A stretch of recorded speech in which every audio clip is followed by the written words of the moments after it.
Hey everyone, before we get into this episode, I want to let you know about my free guidebook called Music Production Essentials. It's a brief rundown of my top 24 takeaways that I've learned over the course of interviewing so many audio professionals for this podcast. So just go to secretsonics.co and you'll see the image. It's a totally free download, and I hope it helps you with your productions. Hey everyone, welcome back to Secret Sonics. This is episode 107 with Joe Pepe. This is his returning episode, and we caught up and chatted about so many things, including moving out to LA, finding management, an inside look at the writing rooms in Los Angeles, his approach to production and collaboration, how he stays on top of production trends and churns out so many songs, how he combines genres, and so much more. So I think you're going to love this conversation. As I'm finding with most repeat guests, these conversations tend to be quite casual, so I think you're going to enjoy it. And with all that to say, here's my conversation with Joe Pepe here on Secret Sonics. You're listening to Secret Sonics, a podcast exploring the creative side of music production. Join us weekly for honest conversations with real-world music producers and audio professionals.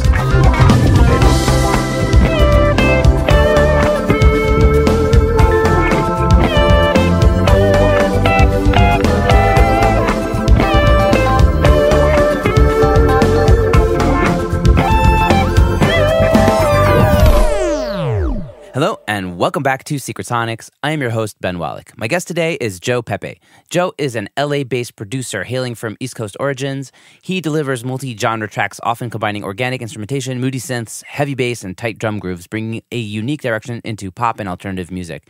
His ability to live in multiple genres has landed songs that he's produced on Spotify and Apple editorial playlists such as New Music Friday, US and Worldwide, Pop Rising, Fresh Finds, New and Pop, and many more. Joe first came on the show back in 2020, and I thought it'd be nice to have him back on the show and do some catch-up. And with all that to say, welcome back to Secret Sonics, Joe. Thank you for having me, Ben, man. Like, you know, I keep up with the show all the time, and I'm honored to be on it. So it's always a fun time. Totally. It's a pleasure to have you back. So I guess just remind the audience a little bit about your backstory and maybe catch them up to date what you've been doing since I last spoke with you. Yeah, my backstory is like kind of a long one. I don't know who listened to the last one, but I can go in a little more in depth this time because I know last time I kind of did like a quick rundown of it. If you want me to, if that's cool. Yeah, tell people your story. Yeah, stories are good. I started playing music in high school. Like I heard Blink-182 and I was like, oh, I want to play bass guitar. It seems like something I could play. It seemed easy. You know what I mean? So I was like, cool. So I picked up a Squire bass and I got bass lessons and I played all the small things. Like when I was in high school. That was one of my first songs I learned how to play on the bass. Yeah, it's just like the go-to. It's like, dude, this is like, it's 3 chords. This is great. I can play music. You know what I mean? So, but from there, me and my twin brother, Mike, who you've had on the show too, is a producer. We started like a band in high school and we actually, you know, we toured with that band like in the Southeast and, you know, it was fun. After that, I went to college and Mike and I still played in bands. And one of the bands actually did really well. An old band we played in. Billboard magazine put us up as like the number 2 unsigned band in the country. They put us on tour with Chevy, like this whole thing. Long story short, that all fell apart as bands do, you know. And after that happened, I was like, okay, I'm really more interested in like maybe producing because during that whole time period, my brother and I would be mostly doing all the recording and the production and songwriting for the most part. And people would always ask us like, oh, who does your records? Like, oh, well, Mike and I do. So I'd be like, they'd be like, oh, you should come do a song with us. And then I was too young to understand. I was like, oh, that's what a producer does. Like, you know what I mean? Like they like sonically what I'm doing and they like the chords, they like the songwriting, you know? So that's kind of how I got into production just because of that. And then after that, I made a connection out here with Steve Rennie, actually. Who is Incubus's manager, or formerly Incubus's manager now. I think you may have mentioned him, actually. I think I mentioned that last time. Or maybe Mike mentioned him. I'm not sure. Oh, really? Yeah, I mean, Mike's friends with him, too. I mean, we're both friends with him. He's a great guy. Yeah. So I befriended him over Instagram, if believe it or not, over Instagram DM. And he invited me, eventually, he gave me some tasks to do for him on the business side of stuff, actually. And he called me up one day and he kind of like gave me like a quiz of music business shit to see if I was like really worth anything, I guess. And at the end of the conversation, he was like, I'm going to fly you out for a week. Are you cool with that? I was like, sure. So lo and behold, the next morning I had a plane ticket to Los Angeles in my inbox and I flew to LA and I worked in his office for like a week and then I was doing sessions and doing meetings. And I just fell in love with Los Angeles for a multitude of reasons, but mostly because I was like, I get so much done here in a week than I do in 2 months back home. You know what I mean? I loved living in Charlotte, North Carolina, but so I kind of hit the glass ceiling there, I felt like. So people talk about going to like the big city and like it's just everything's happening. I was just talking with a guy named Andrew Mari, who's based in New York. It's like, it seems like everyone's going to LA. Yeah. I guess that's just where it's happening. It's just like, so busy out here, dude. It's crazy. So anyway, I'll try to make this short now. And so eventually Steve hired me. No stress. No stress. Okay, yeah. So eventually Steve flew me out again and he said, hey, listen, I know you're a producer. You're on the creative side of things, but if you're really interested in coming to LA, I'll hire you onto the team into the office here. You can kind of make your own schedule, do your own thing, do sessions, whatnot. And I hope you get on your feet with like a small salary. It's like, okay, I mean, if I don't go now, I'm never going to go, right? So, so I packed up my things and I came out here and I did just that, basically. And then Steve ended up retiring after about a year of me working there. So I had to go find another job, which eventually led, and I got that job because of somebody I met through Steve, and I was doing sessions. So I was making good side hustle money already doing production out here.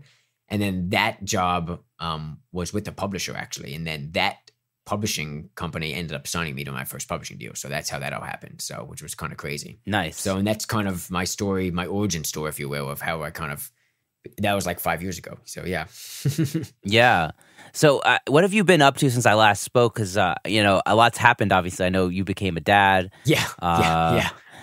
That's a big one. That's that's a big life change, right? Yeah, for sure. Yeah, it's a big life change. But we were just talking about before on the pre-interview here, about how I was like afraid that becoming a dad, as much as I was looking forward to it, but like take too much time away from producing or make me like not as good, just this preconceived notion of like, of what parenthood comes with.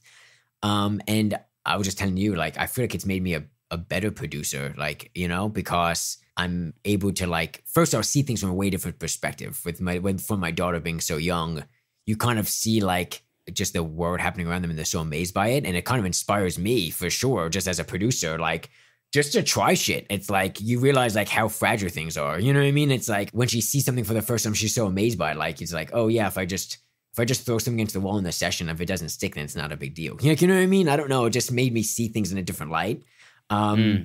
Like not to be jaded and maybe. Yeah, exactly. Yeah, not that I was really jaded. I'm still stoked, but just, you kind of see things from a different perspective. And then also parenthood's like, it's hard, obviously. And like I said to you before the interview, it's like, well, if I can have Frankie, that's her name, like, and be a parent, like I can definitely do this for a living. Just because being a parent's going to be the hardest thing I'm going to do. You know what I mean? So, it kind of minimizes the production process. You know what I mean? A little bit, it kind of puts it in perspective for you.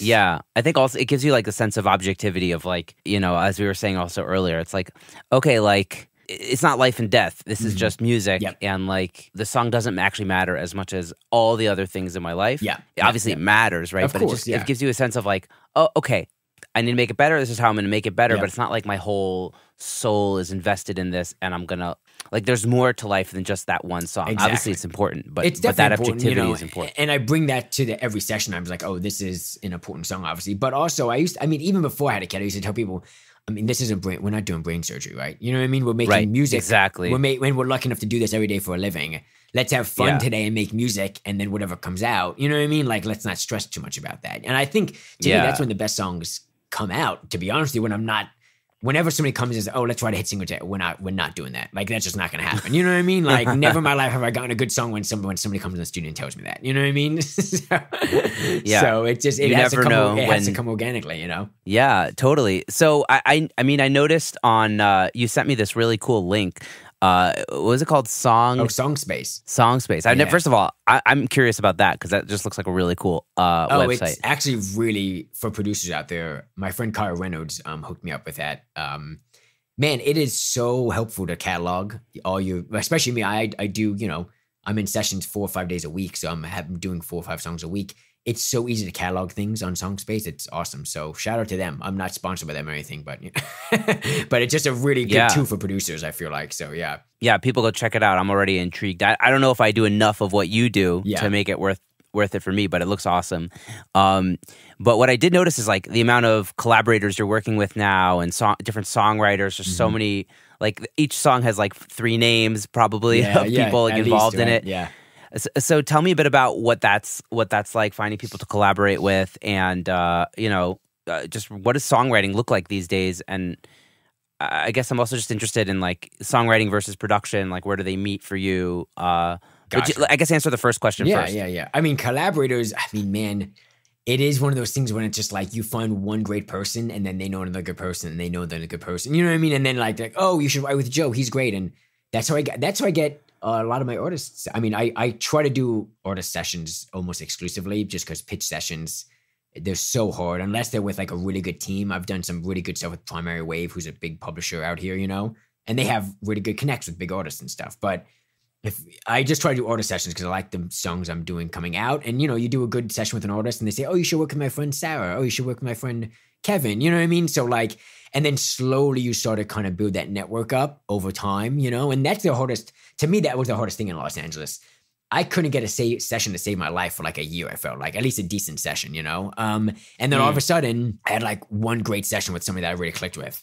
You know, and then they knew somebody else. And then all of a sudden it's like, oh, that's all it took. And it's like this huge spider web of people in Los Angeles. You realize, oh my gosh, there's so many people out here that are amazing. And just take that one person that like, oh, I like what you do. You this other person can like what you do, you know? So that's mainly how I find my collaborators. I'm lucky enough now to have management, you know. Chandler is my manager and she's incredible. And again, like she's just super connected. That's her job as a manager. You know what I mean? As a producer manager, just to know great people and know people to write with. And she'll hook up amazing sessions for me as well. And then from that session, something else will happen. So, you know what I mean? It's like definitely a snowball effect, you know? Yeah. How did you find her, or how did she find you? What That's was a really good story. How does that happen? Shout out Chandler. She's the best manager. This is a great story actually. So if I would stress for so long about like, man, I need help. And I really did. Like, back end things, just getting in better sessions, getting in better rooms. It's so hard. I mean, you can do the grind and the hustle yourself, but if you have somebody just like plugging you and you not have to do the emails every day, it's so much easier. Like it just is. I'm going to be honest. Yeah, so, you focus on the creative parts. Exactly. I wake up every day. I can focus on that instead of sending 10 code emails to A&Rs every day. You know what I mean? Before I even start opening a session, you know? That was actually my friend Kyle Reynolds, who turned me on to Songspace. Shout out Kyle. He actually double booked our day. And he was like, oh, I double booked this session. My friend Nick, I double booked for this day. Can he just come into the session? I was like, yeah, sure. That's cool, Kyle. And like, you know, I trust you. Kyle's a good collaborator of mine. Like, bring him in. We did a really, really great song that day. And Nick's girlfriend is Chandler. And he was like, you know, you should meet my girlfriend. She's a manager and like, you guys would probably connect really well. And this was almost a year ago now. And I was like, yeah, totally. And we just became friends, how it should be. And she just started throwing me sessions and helping with stuff here and there. I'd like send her something like, hey, what do you think about this contract?